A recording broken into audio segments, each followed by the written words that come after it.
I've seen other people who are much more well-organized with flexibility, and I've seen people who are just completely rigid, where there is no flexibility. I've known polygamists who wouldn't even stay with his wife on her birthday because that was out of the sync with the schedule. We'll celebrate your birthday on the night that I stay. For me, I believe, in retrospect, that my style of living plural marriage was a little bit too flexible. Garrison's decision to call Robyn about the coronavirus rules. Honestly, I'm kind of impressed. In a world where confrontation is avoided like the plague, because heaven forbid we be politically incorrect, Garrison actually stepped up and called out the situation head-on. That takes some real guts. It's rare to see that kind of backbone, especially when so many people are too scared to challenge anything in their own family dynamics. We might challenge strangers, but when it comes to family, forget it. Everyone's too worried about causing a rift or stepping on toes. So props to Garrison for showing a level of integrity that's practically non-existent these days. The fact that this might have been the first time anyone in the family ever called Robyn out. Yeah, I can see why Kody lost it. How dare anyone question his precious Robyn, right? She's practically untouchable in his eyes. That's what really got under his skin. Someone dared to challenge his sacred cow, and now Robyn felt unsafe. Oh, the horror. Kody is such a mess. He's insecure, needy, and can't take even the smallest hint of criticism without completely flipping out. And let's be real, what really triggered him wasn't even the confrontation itself. It was the fact that his adult sons dared to defend Robyn. Defending their mother gave her all the ammo she needed to turn the situation into a war against the OG kids. And naturally, Kody, being the enabler he is, took her side, sinking even deeper into that toxic pit. It was like fighting an imaginary dragon for her, and they kept holding on to that excuse for years. But what good did it do, really? All Kody did was make everything worse. The road to hell is paved with good intentions, and Kody's reaction to Garrison's phone call is a textbook example. Garrison, already struggling with his mental health, didn't need this. Kody's refusal to spend time with his children from the original 3 wives, locking himself away with Robyn during coronavirus, just piled on more stress. Don't even get me started on Kody's decision to not go with Ysabel for her surgery. Talk about a slap in the face. That wasn't just an appalling choice for Ysabel. It showed everyone that, yeah, Kody couldn't care less about anyone except Robyn and her kids. That decision just cemented it for everyone. We've got so much to dive into today, so let's not waste any time. Let's jump straight into it. Hey everyone, what's up? It's Elena here, and welcome back to my channel Reality Nexus X. So in one of the recent episodes, we get hit with the stunning revelation that Robyn's dad was living it up in Vegas while she was growing up. And surprise, surprise, he wasn't just lounging by the pool. He was a land surveyor for the city of Las Vegas. Yeah, apparently he was out there charting out roads and figuring out the best uses for the land. Pretty sure Kody's ears perked up at that because, he always had a thing for making land deals, even if he didn't know what he was doing. But let's focus on that little nugget because it really makes everything make a lot more sense.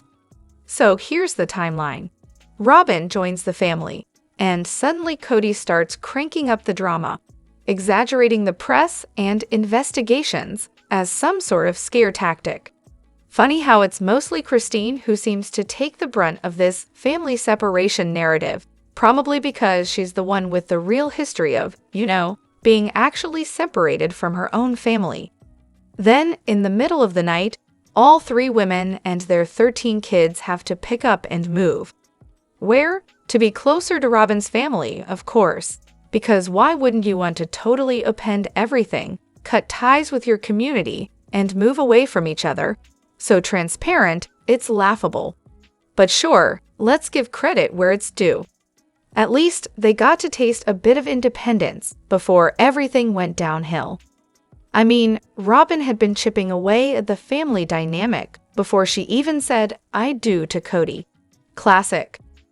But let's talk about that surveyor thing for a second. The way Kody handled Coyote Pass, sketchy. When Robyn starts waxing poetic about her dad's expertise in knowing where roads should go and the best uses for land, you have to wonder. Kody's name may be on every parcel, but it feels like there's more going on here than he's letting on. I might not be able to connect all the dots, but I have a hunch there's a lot more to this whole land thing. Now, I'm convinced the real reason they moved to Vegas is that Kody was probably pressuring Robyn to have a baby. What does she say? I can't unless I have a nanny. Conveniently, right after that, they pack up and head to Vegas, and guess what? Robyn is magically pregnant. You can't make this up. It's almost like she got exactly what she wanted, and Kody, well, he just keeps playing along. Meri and Kody, both driving convertibles, no less. While Kody gets relentlessly roasted for his two-door convertible, and rightfully so, it's hard to overlook that Meri also drives the same kind of car. Perhaps Kody handed down the white sports car to Meri after he upgraded.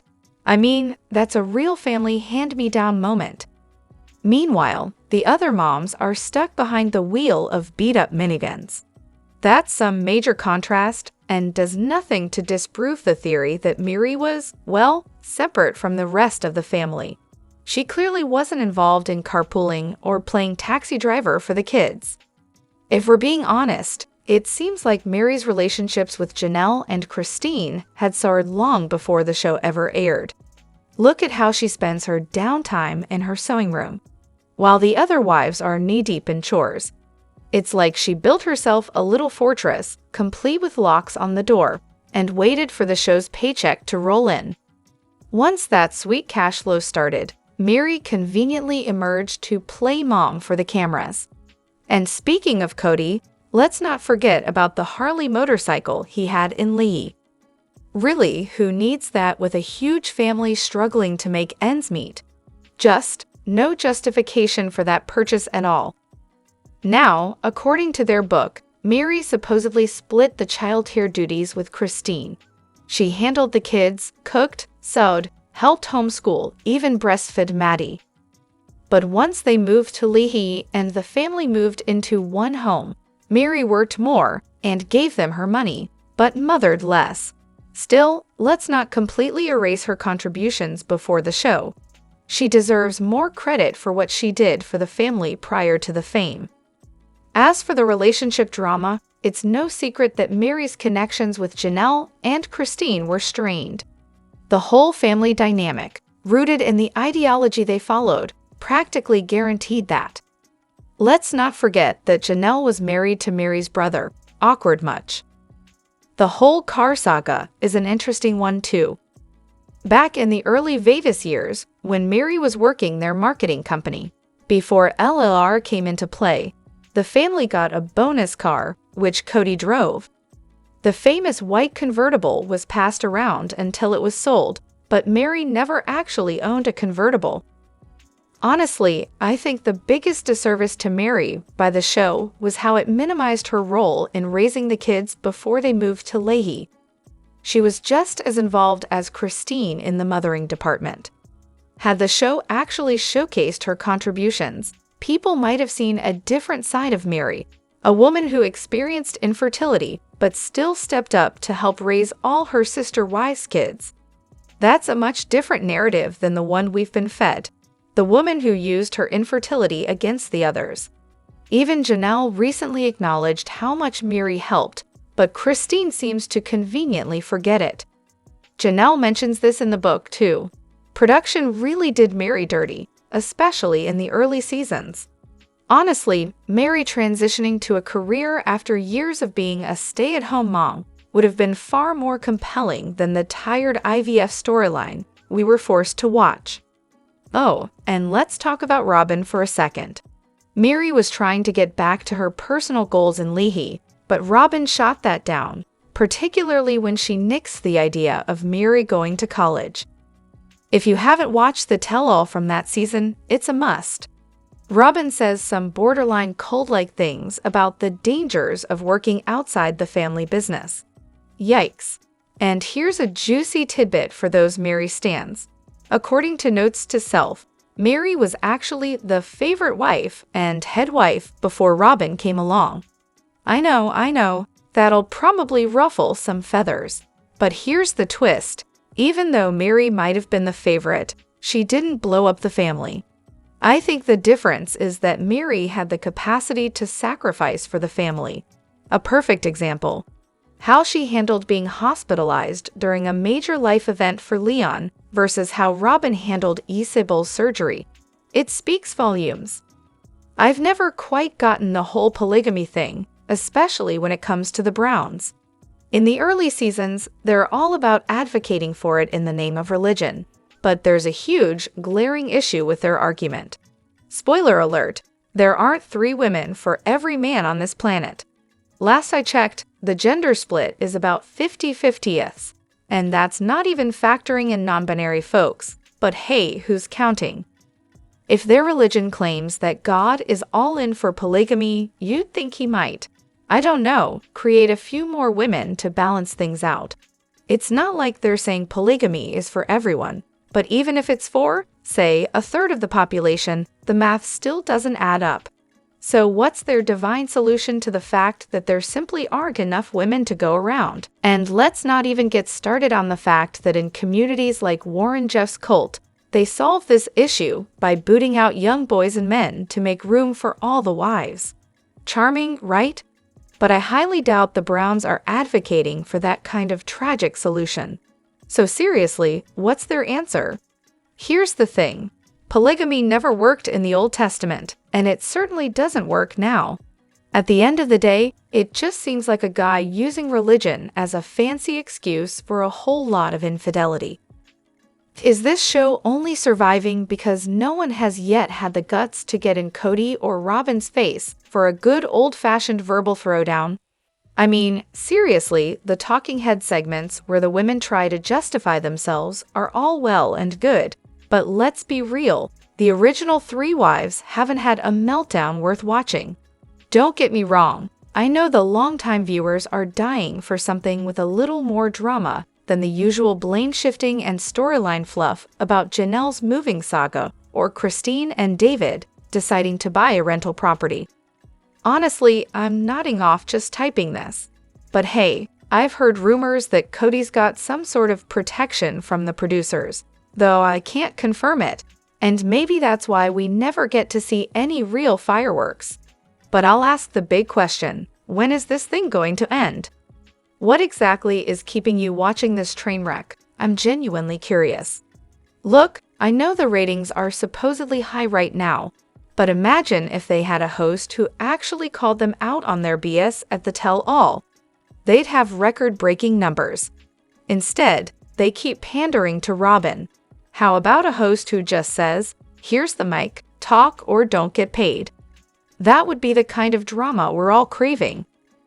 Kody, the guy who can't handle a fever of 99 degrees without curling up in the fetal position and declaring he's about to meet his maker. Seriously, he was dying during coronavirus with that temperature. But sure, he thinks it's so natural for his wives to have home births. Yeah, right. I can only imagine him after the first contraction, or even a Braxton Hicks. He'd be begging for drugs faster than you can say epidural. And don't even get me started on his issue with Christine.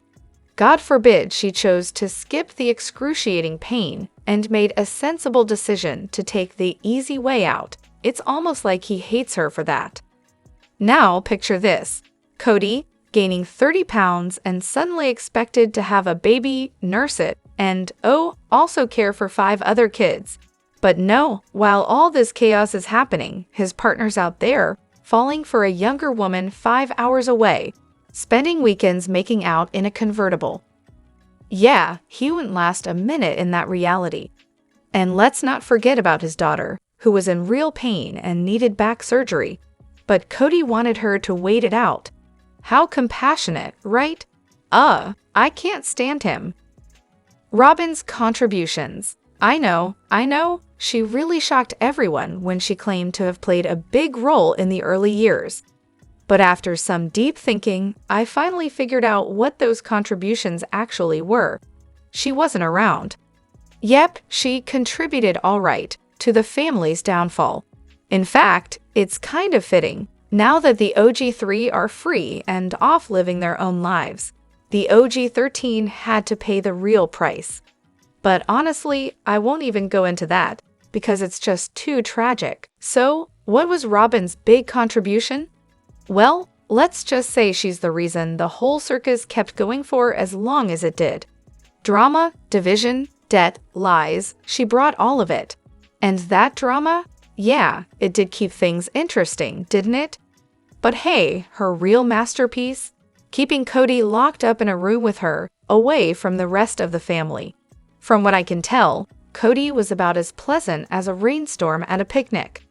A narcissistic blowhard who took up everyone's time, demanded constant attention, and dragged the kids into his bad moods. Honestly, he was probably too much to deal with for anyone, especially the OGs. It's hard to believe Aurora will be turning 23 this year. She comes across as such a sweet young lady, doesn't she? It's a shame that her parents turned her panic attacks into a cash cow for their show. Honestly, she feels like she's stuck in some kind of developmental freeze, and it's concerning. Gabe said some nice things about her, but I can't help but think she's been totally brainwashed by her parents, which has led to her being totally disconnected from her siblings. It's all just strange and really sad. She seems like such a genuine person, and I just feel bad for her. Then there's the whole Crybro family. All of their kids seem to have stalled in terms of growth. Aurora is the same age as Gabe and Gwendolyn, yet Gabe's been out on his own for ages, and Gwen's already married. Meanwhile, Aurora can't even go church shopping without her parents tagging along. Honestly, I don't get why I'm being downvoted for pointing this out.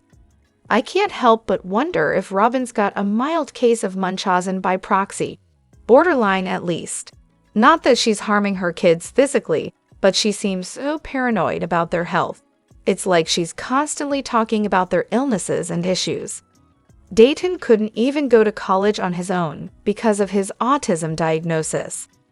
Aurora's got her panic attacks. Saul had RSV as a baby, followed by night terrors and separation anxiety.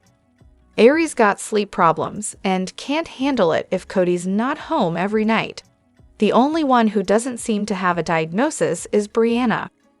The drama continues. So Mary's lawyered up, Christine's diving headfirst into her custody battle. And now we're all wondering if Janelle's joined the legal team too. I mean, Kody's about to be drowning in attorney fees with 3 separate cases.